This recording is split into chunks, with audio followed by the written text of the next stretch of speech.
Hey y'all, it's Chimdi. So currently I'm living in Washington, DC, and by currently I mean truly for the next 3 or so weeks. After that point, anything could happen, but in this moment I am based on the East Coast. And after a year and a half living in sunny LA, you know, and it's raining outside, I'm really starting to miss it, but you know, it's all good. Everything has their season. But I want to reflect on 3 of the things living in LA taught me, because I realized that I'm taking those lessons into this new chapter of my life, and I'm starting to see it more clearly now that I'm not actually based in LA anymore. Before we get into it, go ahead and give this video a thumbs up. Subscribe if you haven't already. We are growing this channel, y'all. Also, I had someone say the reason they subscribed to me is for all of my like side to side head bobbing, which I didn't realize I was doing, but now I'm just like, oh, I'm really out here bobbing a lot. So that's cool. So subscribe if you love a good head bob, and let's go ahead and get started. So I always considered myself someone who had a really strong understanding of my character and of my values, what I liked, what I didn't like, what I would put up with, my boundaries, all that stuff. I think living in LA taught me that I wasn't as clear on those things as I thought I was, because I found myself shifting into the culture in a way that was very easy. There was very little resistance to kind of becoming a part of the LA culture. I think part of that is because I already have parts of me that are very, could always just all be chilling, let's just have a good time, let's just like vibe out. But then being in a culture that I think prizes that only amplified those parts of me. So specifically, weed is legal in LA. And I didn't smoke a lot before moving to LA, but being in the city where not only is it legal, but there are dispensaries all over the place. A lot of people smoke, it's super casual, it's super normal. You know, it just became the thing to do. And to be clear, this is very much my experience of LA, right? It's not necessarily everyone's experience of LA. Being high is fun, you know? So AdSense says what kind of stuff you're allowed to talk about and still make these YouTube dollars, and it says you can't glorify doing drugs. So I won't glorify it, but if you know, you know, all right? So I think it just became very easy to come into that lifestyle where you're just like smoking, you're going out, you're drinking, you're partying, the healthier stuff too, right? Like you're going on hikes, you are being more intentional about what you eat, you are working out more, you're doing your yoga, all these parts of myself that were like nascent, or there was a part of me that was attracted to it. When there are beautiful mountains and things on every corner, of course you are now suddenly someone who likes to go hiking. And when the beach is right there, now of course you're someone who loves the beach, you know? Being in LA really amplified that. And I didn't realize to what extent until I left and I came back to the East Coast, and that really isn't the vibe out here in the same way. Like I think people take work way more seriously here, they take their lives much more seriously here, they take politics and policy and our social systems much more seriously here, which is great, you know? Like these things are equally important. It's just a matter of what your priorities are. I didn't realize to what extent the parts of me that loved a good vibe and loved a good chill were really thriving in LA. And those same parts of me, I'm trying to make it work here in DC, and it's just not working out. Like the parts of me that wants to chill and rest and take naps and vibe out and stare at the clouds, like it's been this roller coaster. Like sometimes I'm like, oh, this is so great, I love it, and then I'm just like, are we really gonna spend another day staring at the clouds? Like we get it, they're clouds, okay, like now what? The part of me that has the energy towards hustling and working hard and grinding, that part of me is now being activated. I basically don't know how I feel about it. Like part of me likes being productive and likes getting stuff done and likes growing and likes challenging myself and all these parts, but that can be a very intense energy, you know? To see in real time that part of me like kind of coming back, I don't know if I should be resisting it and trying to hold on to, you know, the nap ministry and the vibe out ministry, or if I should be like, yeah, I do want a life where I have a lot of awesome, great experiences and stuff and people and all of these things. So I know that if I work to get it, I can make that happen. And it really kind of feels like this dichotomy, and I'm realizing being in a different culture is amplifying that dichotomy in my own spirit. And I don't have an answer. I think I'm just like in it now, and I'm just gonna see what happens. But there is an attractiveness to the grind culture. There's an attractiveness to hustling and like making things happen. It feels powerful when you can make something happen, you know? And I think that is what is becoming more alluring to me now that I'm back on the East Coast. And I feel like it's maybe bad, but I'm like, is it though? So I just really don't know. It's sweeping me up, all right? It is sweeping me up. We're gonna see what happens, but I'm realizing that LA taught me that your environment can really shift what parts of you that are just always in you are more activated or are more deflated. I think LA also really taught me how important it is to heal yourself, to deal with your trauma, to really address the underlying motivations and drives that you have on your spirit. I think being here on the East Coast, it's very easy to get sucked up in the culture that says, just keep pushing forward, just keep going forward, just like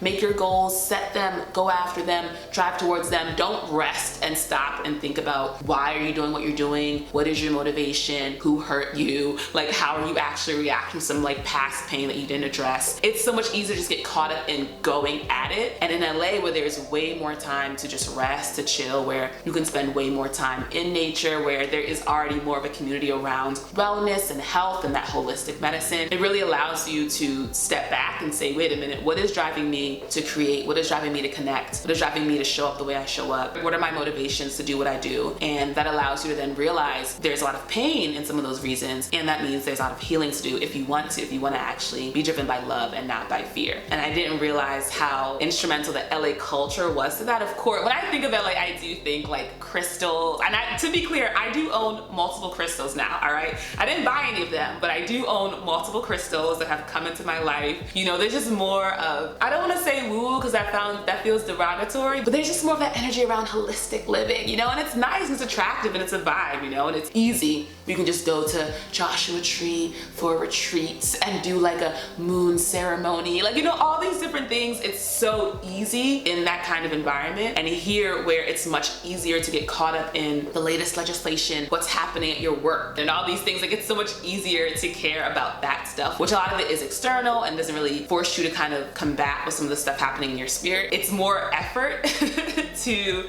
be focused on those things here. I am still focused on them, but like I said, I'm feeling the sort of urge to actually get caught up in the external stuff more and realizing that it's just something to do. Like it just keeps you busy. When it's raining outside and you can't go on a lovely hike and you can't run around in nature, well, I guess I can sit here and make a YouTube video. Like I can edit for a gazillion hours and just make more content and just create more and produce more. Like it's something to do. I didn't realize to what extent being in a place that allows you to chill very easily makes you more of a chill person and then makes you want to heal the parts that are restless. But here in DC, that restless energy can just be turned into productivity. Not that that's bad, but maybe it is bad. On that note about how easy it is to just chill and vibe out in LA, I feel like LA also showed me what a difference having a really strong work ethic will do for your life. The world is full of so many talented people, just crazy, crazy, crazy talented people. And there's a reason why everyone who is the most successful isn't necessarily the most talented. I thought that the reason why it would be hard to kind of break into like the media industry in LA specifically would be because there were just so many talented people, and then these barriers around like race and gender and all these things would then make it tough, and so it wasn't even really worth doing. But once I got there, I realized that a lot of it just comes down to how badly you want it.